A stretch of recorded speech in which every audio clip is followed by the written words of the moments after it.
Let's bring in now our political panel, Lauren Tomlinson, president of Claffey Communications, and Adam Hodge, Democratic strategist and Bully Pulpit International managing director. Welcome back to Balance of Power on Bloomberg TV and radio, you two. Adam, just to begin with you, this was in some ways an introductory moment for, yes, Kamala Harris, who is vice president, but who still may be unknown and undefined for a lot of people. How'd she do? I mean, she could not have asked for a better launching pad for her campaign. The last 72 hours have been a pretty remarkable turnaround for the Democratic Party. She raised over $100 million for the campaign. Down ballot candidates are raising money. I'm getting more texts than I know what to do with people trying to also capitalize on this moment. But I thought what you heard from her today was a clear articulation for her own candidacy. Yes, she wants to build on the incredible record of the Biden administration, but she also started laying out some of her own priorities, some of her own ambitions, and a very clear attempt to prosecute the case against Trump. It was pretty effective, and I got to say, the Democratic Party and the folks that I'm talking to haven't been this excited since really 2008. Well, Lauren, as Adam talks about how she has to kind of define herself on her own terms versus just being attached to President Biden, we did hear some similar rhetoric from her today about the middle class, for example, which Joe Biden talks a lot about unions. To what extent does she need to keep the administration and a lot of its policies at arm's length, or just try to talk about them in her own words?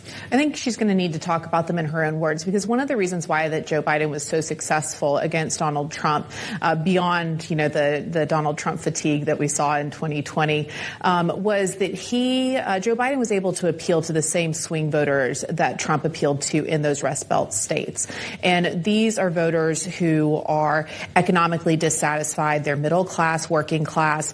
It's why you saw the RNC spend a ton of time with the Forgotten People messaging for their convention. So you're still at play are the same voters that Biden appealed to. So she can't go out as a California progressive and completely shift strategy. She still has to appeal to that same base, those same swing voters in Wisconsin, Michigan, and Pennsylvania, and all those states that we've been talking about. So you'll see a lot of the same rhetoric.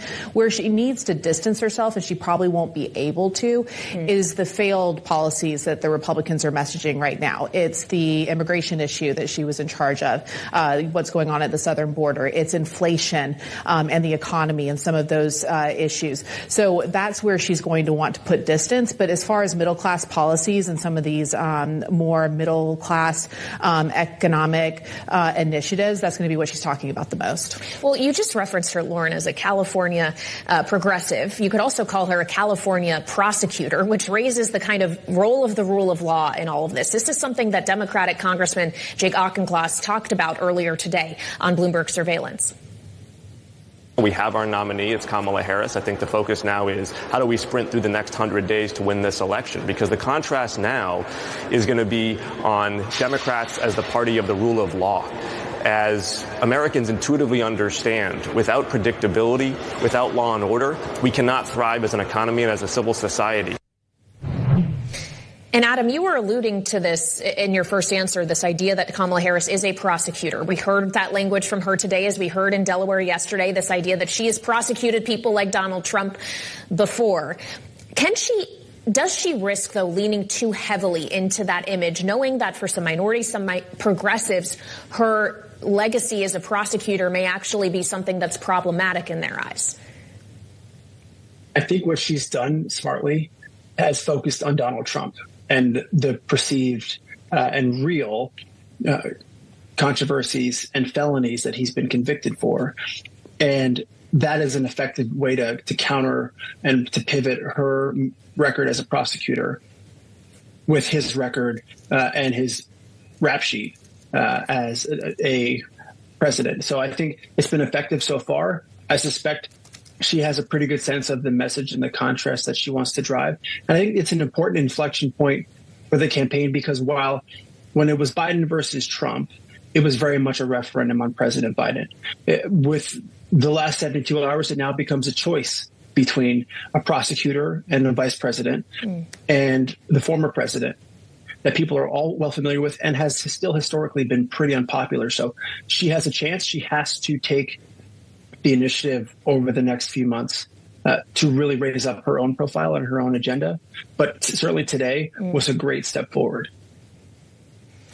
Yeah, and of course, today is just really day 2 of a full presidential campaign, so it's very early, and I say this next bit with that in mind. We did get a poll out today from Reuters and Ipsos.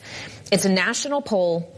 It's roughly 1,200 U.S. adults nationwide, so we're not necessarily talking about just registered voters here, Lauren. But this initial read has Harris leading Trump across the country 44 to 42%, within the margin of error. When you add in, though, third parties, she's leading by outside the margin of error, 42 to 38. If polls keep showing up this way, is Donald Trump and J.D. Vance and the rest of the Republican Party quaking in their boots?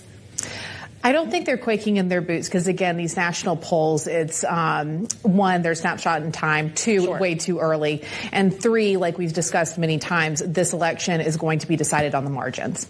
And so a lot of this polling, I'm very hesitant to say, oh, that's great, she's definitely going to win. Donald Trump should be terrified because, it's going to be a handful of people in Wisconsin that are deciding the election now. What she did do, though, and I think this is what Donald Trump and J.D. Vance are looking very closely at, is she closed the enthusiasm gap with Democrats. They were having a lot of apathy, fundraising problems, all of the things. She essentially locked that up. So they are all geared out. They will have big turnout numbers. They're excited to vote for her as long as she can sustain this momentum that she's had over the past 48 hours.